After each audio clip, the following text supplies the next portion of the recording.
jaajëfatee sama gars yi Mr Shake la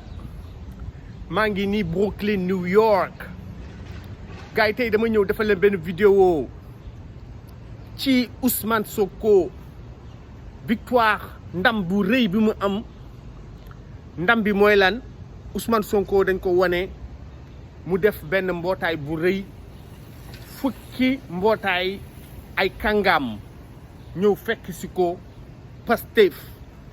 Les gars, aujourd'hui, je vais vous parler de Ousmane Sonko et de sa victoire, de sa grande victoire sur Macky Sall. Parce qu'Ousmane Sonko a réussi la prouesse d'agrandir le mouvement Pastef, le parti Pastef, avec l'addition de sommités, de personnalités comme Yassine Fall ou le doyen Allah. Ça va empêcher Macky Sall de dormir, d'autant plus qu'à la fin de son discours, Sonko nous annonce dans les prochaines heures une grande coalition de toute l'opposition pour faire face à Macky Sall lors des élections législatives et municipales de 2022. Gars yi lii ndam bu rëy la ngir Ousmane Sonko ndax Macky Sall gars yi xaar la ma taxawee ne la parce que fii naaj bi ñu may sonal Macky Sall jëlee ko fii ñëpp xam nañ ne du yomb ça ne va pas être facile it's not gonna be easy kon nag Ousmane Sonko bu fekkee ne moom fexe na ba wax ak ay nit ay kàngaam ndeysaan ñu d'accord ànd ak moom ngir jële fi Macky Sall loolu vraiment lu ñu neex la ba pare dañoo gis Ousmane Sonko stylé, Ousmane Sonko, n'est-ce pas, habillé autrement, n'est-ce pas, on dirait plutôt un Hausa, voilà peut-être un Nigérian, je ne sais pas, mais vraiment, Ousmane Sonko, déguisement bi mu sol, moo jaaxal nit ñëpp, Ousmane Sonko transformé, métamorphosé, un homme qui est bien dans sa peau, n'est-ce pas? Ousmane Sonko en pleine forme machallah am nañu ay rumeur yu génn di wax ne Ousmane Sonko dafa feebar maa ngi dégg kii di ko wax Mati Trois Pommes di wax ne Ousmane Sonko dafa feebar mais mara day taali machallah Ousmane Sonko bi ñu gis c'est un Ousmane Sonko en pleine forme lii nag li tax mu sol li mu sol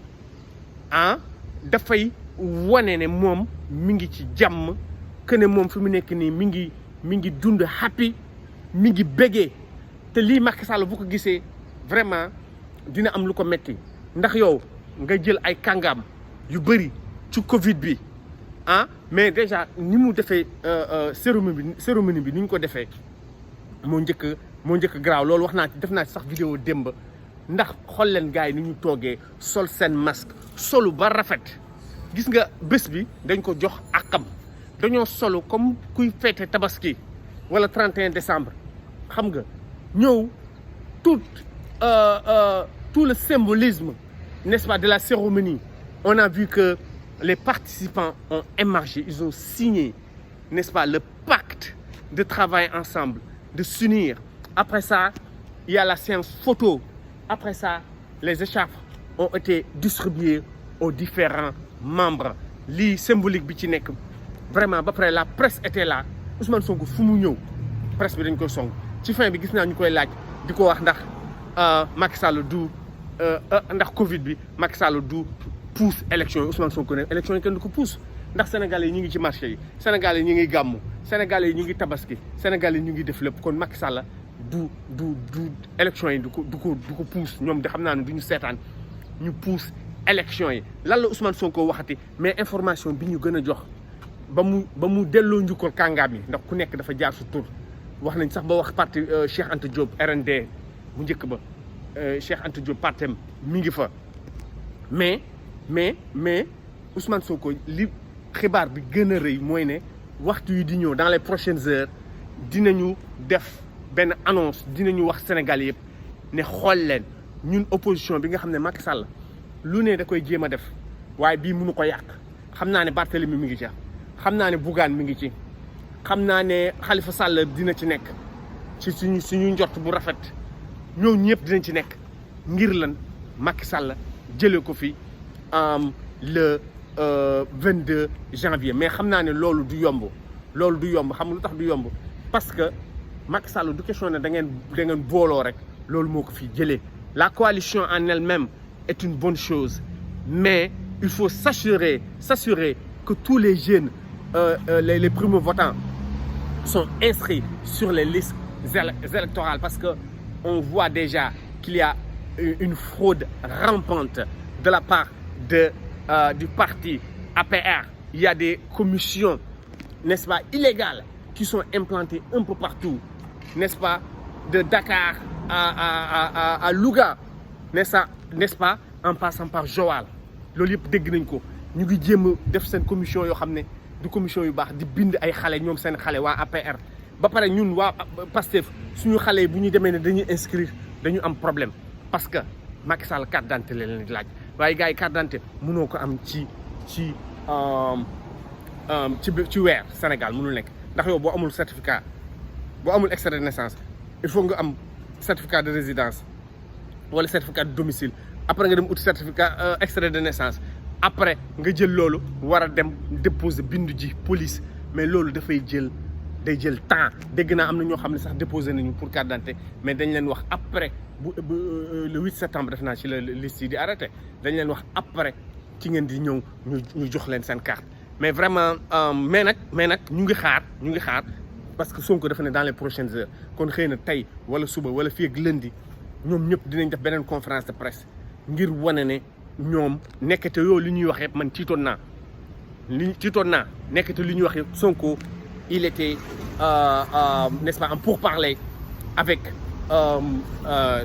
toutes ces figures de l'opposition il était en pourparlers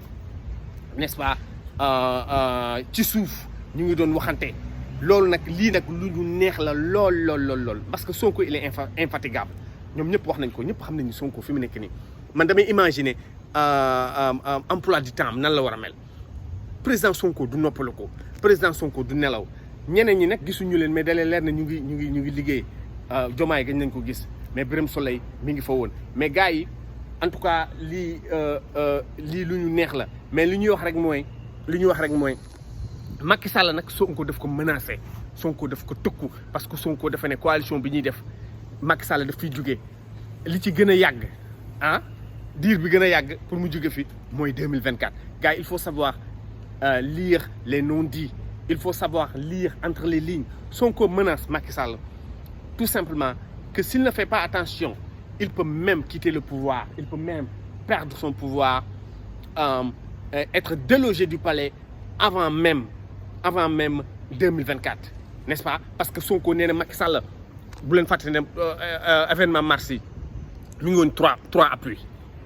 appuis léegi nag pour jóge ci 3 appuis yi moo taxoon muy jéem a def tournée économique yi nga xam ne moom la ñu wax ne moom moo indi ndeysaan corona bi pour amaat 2e appui waaye Sonko nee na Macky mi ngi 3 appuis léegi 4 appuis lan moo koy def doggali bi mooy ñoom bu ñu booloo nii nu ñu booloo nii gagné ko ci municipal yi législative yi ñëw ñu doggali ko loolu mooy kiiwu Sonko léegi nag la question est de savoir comment Macky Sall va réagir parce que gars yi kat Macky Sall fi mu nekk nii am na ñu wax ne c'est un roi nu loolu la Babacar Touré kéwloo wax nee na Macky Sall c'est un roi nu moom dooleem dafa wàññeeku ndax corona bi di rey ay nit tey rek dégg naa 17 personnes fukki nit ak juróom-ñaar dee nañu corona baa ngi rey Sénégal am na ay professeurs yu génn di wax ne Sénégal dañu war a confiner waat waaye Macky Sall ñemewul confiner dégg naa kayus foofu di wax ne Macky Sall fi mu nekk kenn faalewu ko gis nga dégg naa Tunkara tamit dafa mel ne wax na ko kan moo ko waxati woon defe naa kayus foofu Macky Sall Touba faalewtuñ ko ndax ñi ngi nii di woote dajaloo bu rëy bu fi amoon Muharram bi léegi màggal Touba aussi dafa ndara am ñu ngi dégg Moustapha Diakhaté di wax naan événement yu mel noonu moom du ci dem ce type d' événement xaw ma ni mu waxee baaxul Moustapha Diakhaté moo fi waxoon dara ci yonent bi tey mi ngi ñëwaat di wax te moom murid la ba pare di wax ne du dem ci genre ndaje yi ni mu ko waxee daal man damay ragal ñu critiquer ko parce que mi ngi wax naan Magal Touba warul am Moustapha Diakhaté nee na Magal Touba warul am mais fi mu nekk Macky Sall dooleem dafa wàññeeku léegi nag nan la ndara def ngir faagaagal Sonko est-ce que le dossier Adji Sarr va être enfin réactivé parce que Sonko fi mu nekk nii moom il a repris l'avantage Macky Sall moo jëloon avantage bi ak tournée économique mais gis nga Sonko fi mu génn ci coalition bi mu def fusion bi ñu ne déetawaay jeexagul Sonko ne dafay woo ñoom Barthélemy woo ñoom Khalifa ñoom Bougane ñoom ñëpp ñu booloo dekk benn kon nag Macky Sall nan lay def pour faagaagal Sonko lan la ñuy def loolu moo jar a laaj kon nag mais man dama ragal ne bu Macky Sall deful dara rek c'est parce que dafa yaakaar ne dina gagné dina njuuj njaaj ba gagné élection mairie mais bu ko leeree ne élection mairie mën na am mu ñàkk lu bëri am na nu muy demee Macky Sall génnewaat su dossier Adji Sarr mais yaakaaruma ko parce que dossier Adji Sarr c'est un dossier explosif mais Barthélemy nous avait averti n'est-ce pas qu'au mois de septembre Macky Sall allait faire quelque chose les sous-entendus de Barthélemy c'est que Ousmane Sonko allait tout simplement être arrêté être mis hors d'état de nuire par Macky Sall par le biais du dossier scandaleux de Adji Sarr mais loolu comme ni ma ko waxee man loolu gëmuma ko beneen possibilité bi aussi mën na nekk ne Macky Sall dem ba ci biir rek daal di gëm yàlla loolu tam mën na ne daal di gëm yàlla ne man daal sama yoon nekkul ci maire yi sama yoon nekkul ci maire yi jàppale naa leen ba fii jéem naa def njuuj daaj mais nit ñaa ngi kaas nit ñaa ngi génn di bindu kon nag du ma fi nekk naan damay jéem a def dara damay tëj kilifa wala damay tëj Sonko ci affaire Adji Sarr bi ba dëkk bi tàkkaat léegi daal nañu bàyyi élection yi dem bu ñu gagné ñu xam ne gagné ñu mën na am nous avons un Macky Sall qui a enfin réalisé que son règne n'est-ce pas que son règne est en danger et à terme en 2024 il s'est peut-être résigné qu'il ne peut pas faire un troisième mandat et qu'il va trouver une porte de sortie n'est-ce pas pour sauver son héritage politique au moins on pourra dire de lui qu'il a fait comme Abdou Diouf qu'il a fait comme Senghor qu'il a fait comme Abdoulaye Wade que yàqul du moom mooy yàq Sénégal et aussi loolu tamit daf ko arrangé ndax Macky Sall bu yàqee Sénégal boppam lay yàqal bu rey Sonko bu ñu ko reyee Macky Sall sera en danger Sonko bu ñu ko tëjee dëkk bi day yëngutu kon mën na am Macky Sall bàyyi affaire nervi yi xëy na dina ko bàyyi dina bàyyi yi mu daan def yëpp ngir lan jéem a sauver boppam am na ay rumeurs yu wax ne Marième Faye Sall dafa doyal dafa bëgg a dem Macky Sall na jël ay milliards am na dem moom ak njabootam nga xam ne bu boobaa bu ko neexee sax mën na nekk Mermoz waaye am na loo xam ne boo ko defee di nga ne da ngay nekk dictateur par force dëkk bi am fitna xëy na Macky dem na ba ci biir mu ne bëggul loolu mais daal yëf yi yàggatul élection yi ndax dañ koy repousser wala duñ ko repousser yàllaa xam corona bi ndax dafay gën a garaaw rey ay personnalité ba tax ñu pousse élection yi loolu yëpp tamit lu jar a sóoraale gars yi man corona bi dama ko ragal naa ko gars yi Sénégal yi nag bëgguñu kenn ku leen wax demal piqûre waaye au moins man li mu leen di wax dem leen sol masque te damay ragal ay personnalité am corona bi waaw mais nag Sonko moom nee na muy corona muy mar bëgg muy Ebola loolu yëpp Macky Sall ak APR ñoom ñoo gën a bon ñoom ñooy loolu ñoom ñoo gën a bon waaw mais nag gis nañ journaliste bëri fa sol leen seen masque gars yi like leen partagé leen abonné leen Mister Shake la ba ci kanam ma defal leen beneen vidéo jaajëf merci